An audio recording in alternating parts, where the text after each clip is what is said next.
परमपूज्य परमात्मा एक सेवक मंडळ गुमगाव कोतेवाडा वागदरा परिसरात श्री अशोकजी डहाके यांची मार्गदर्शकपदी नियुक्ती।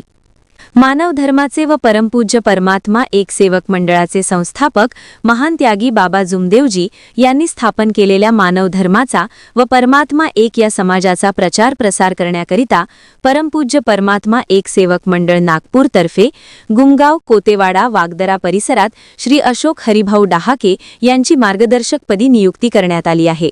त्यांच्या नियुक्तीबद्दल परिसरातील सर्व सेवक बंधू भगिनींच्या वतीने आनंद व्यक्त करण्यात येत असून परिसरातील विविध सामाजिक राजकीय क्षेत्रातील व्यक्तींकडून श्री डहाके यांना शुभेच्छा देण्यात येत आहे। या प्रसंगी कोतवाडा सरपंच तथा तालुका सरपंच संघटनेचे अध्यक्ष श्री देवेंद्र आष्टाणकर, श्री श्रीरामजी सोनकुसरे, श्री रमेशजी निमजे, श्री अशोकजी बांते, श्री बंटी सुसुदे, श्री सतीशजी चाफले, श्री अंकुशजी गंधारे, श्री शंकर भगत व परिसरातील सर्व समाज बांधवांनी या नियुक्तीचे स्वागत केले।